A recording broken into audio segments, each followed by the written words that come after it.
Here's everything I did on day 2 of being in New York City. So first things first, the hotel was connected to a restaurant called the Paris Bar. So we stopped for breakfast early that morning so we could have some fuel to get through the day. And directly across the street was actually this art gallery. So we decided to stop in and look and see what they had. They had a lot of this like pop art kind of style. And I got up really close because I wanted to see how they were making it.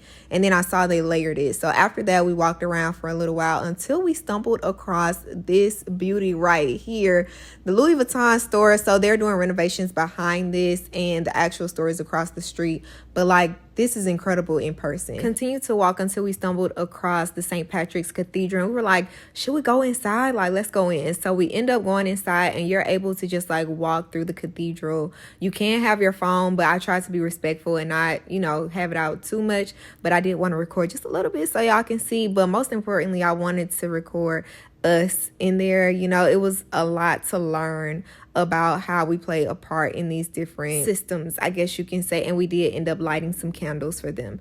After that, walked over to the Rockefeller Center and went up to the top of the Rock Observatory. I forgot how many floors up this is, but it was beautiful once you got up there. It was like three levels or 2 levels and different sides that you can just like explore. That was fun. It was just cold up there. And then afterwards we went back downstairs, and since it was Fashion Week, they had some of the shows streaming outside, which was pretty cool as well.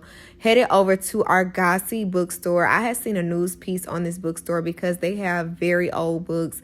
I purchased this $10 Muhammad Ali coffee table book that they had outside.